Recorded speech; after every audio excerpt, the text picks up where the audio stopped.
So I wanted to talk about keeping women and girls safe, because as you all know, women and girls have been like unsafe in the streets, like at their homes or in public. So I just wanted to talk about that.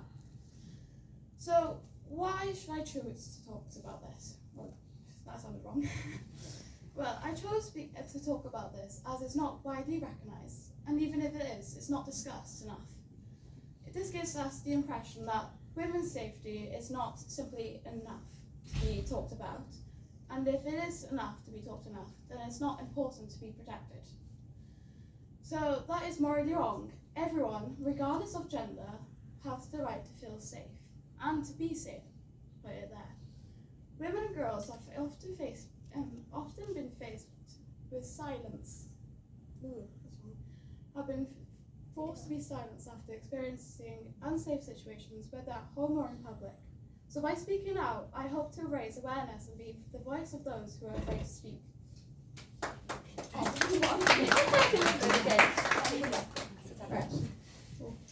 Now that's right.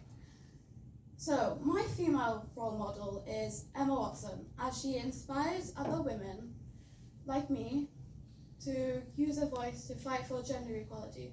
Through her work with the UN, the He for She campaign, she challenges stereotypes such as sexism and promotes education and empowers others, especially young people like me and the ones I'm doing it with. And she promotes like women superiority over men's sexism, like how men pushed us women down. So with her courage and passion, that has reminded me that I can also create change no matter my age. So, I'm awesome. So, what does it mean to be safe? Well, some people think it's just safe to be like comforted, but being safe means not living in constant fear, which us women live in every single day. Being safe means being protected from harm, not being put into dangerous situations, whilst being able to enjoy life without overthinking your safety. Walking down the street at night without having to panic, because that's happened to me. Because when I was I think it was 12, me and my cousin were walking, and we were followed, so we quickly ran, found shelter at the nearby Tesco's. But it's weird to think that people believe that just because you're walking alone gives you the right to follow you and do whatever they want to do to you. So being safe means feeling safe in public spaces and around family, because that's also a key issue among us women with sexual violence. But safe mostly important because it's when you're allowed to be you. So being safe, yeah. And us challenges women and girls experience day to day, which is sexism from both male and female, which is surprising. Us as females should help encourage each other, give us the strength, yet we're being pushed down with these stereotypes. Influencers, I think you've also heard him, Andrew Tate. Well, he's been promoting his platform to promote toxic masculinity and male dominance, which is also a key issue among us women, as we've been forced to stay silent, forced to be in the kitchen, forced to do the traditional, if you get what I mean. So we also face sexual abuse from strangers, friends, and even family, which is also quite surprising, as we deserve to be safe. We also have generational ideologies, whatever, I forgot how to say it. You're okay. To depict women as weak and which is also impacting our pay, respect, and opportunities. This also affects us online and in person, with all this stalking, tracking, and that. So we also feel unsafe in public transport, which is also a key thing that's happening with all men going up too close, pressing certain body parts, if you get what I mean, which has happened to a few of my friends, which is kind of devastating, because we deserve to be safe in areas designed for both us men and women. So we also get this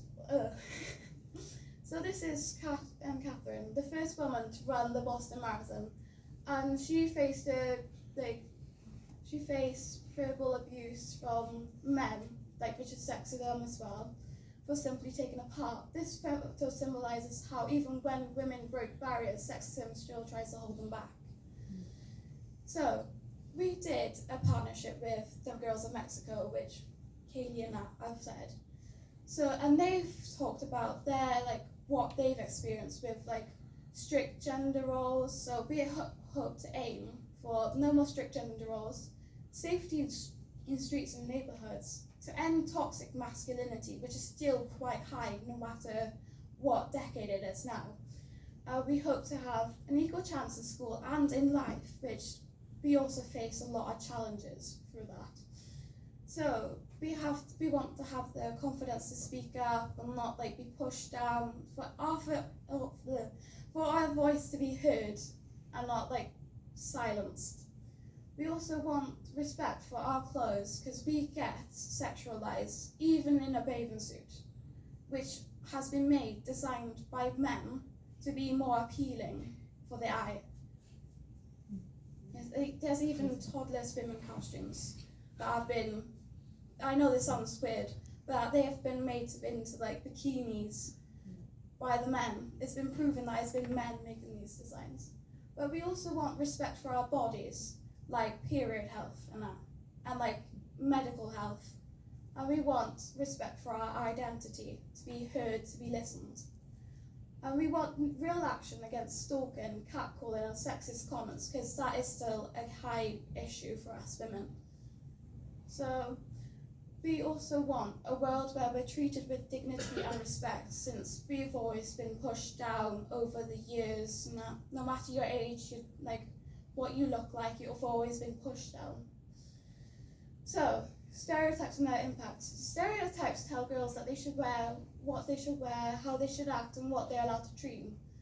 We want more women in STEM, which is what Kaylee's about to talk about. We want more women in sports, which is Lily, right? And these stereotypes, these are harmful ideas starting early. They could be from our own families, they could be from our own schools, they could be from going out in public. So people, no matter what age, people think, oh, if you're a kid, you're not going to listen, so they're going to say sexist comments. But then that kid's going to grow up speaking the sexist comments. But we also want confidence, which has been limited by these harmful ideas, and these have also limited opportunities for us. So fighting stereotype helps us all because when women and girls thrive, so does society. Everyone has rights, even girls, children. According to the UN Convention of the Rights of Children, every young person has the right to be protected from violence, even if it's from family, friends, schools, hospitals, and daycares. We also are protected from harmful comments, and we're allowed to express themselves, learn how to grow safely, be treated equally no matter their gender.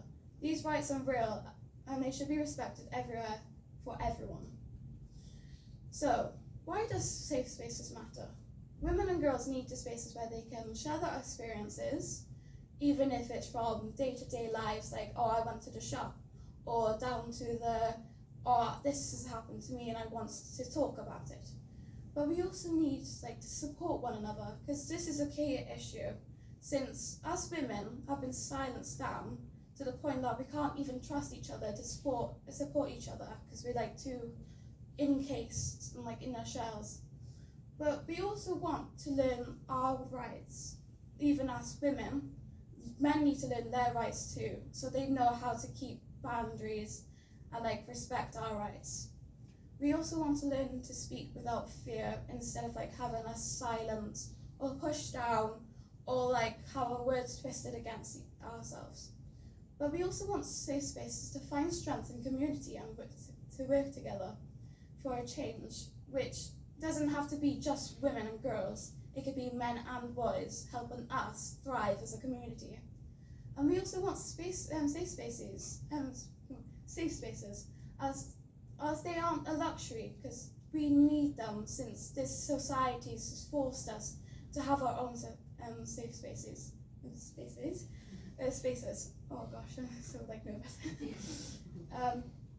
So how can we make girls and women feel safe? Well, we should teach us women what we can do to help one another, but we can also teach the men and to the boys to learn to respect boundaries and to respect our rights, both at home or in public or even at school, which has also been a key issue. But we can show equality in the workplace, for example, treating each other with respect. That doesn't determine one gender, it could be for both genders. We could create safe spaces out in public. They have these trains in Tokyo where there's private carriages for women. But it's kind of sad that we've gotten to that stage where we've had to put safe spaces for us. But we can have code words for 999 respondents, because a lot of people, even if we're in a situation we haven't been able to tell what's going on, and they'd be suspicious. So by getting these code words, we can help keep ourselves safe without making it obvious. So having a safe person to talk to, such as a trusted friend or a family, even professionals like a therapist or a teacher or someone in healthcare or at work. So by having that, we can help just bring our worries down and feel more ways to express ourselves. But having harsh punishments for those who do bad things like sexual harassment, stalking, abuse towards women and girls. And I'm not saying that it's just women and girls that are getting these. I'm saying that it's the majority of women and girls that are facing this. So by having harsher punishments, hopefully we'll bring down the numbers of what's happening to us. So a way for women and their safety, as well as their rights to be heard so they can stay safe without constant fears, which is still a majority of women feeling scared and stressed. So, is there any questions to think about? So if you've got any questions, there's QR codes on the table.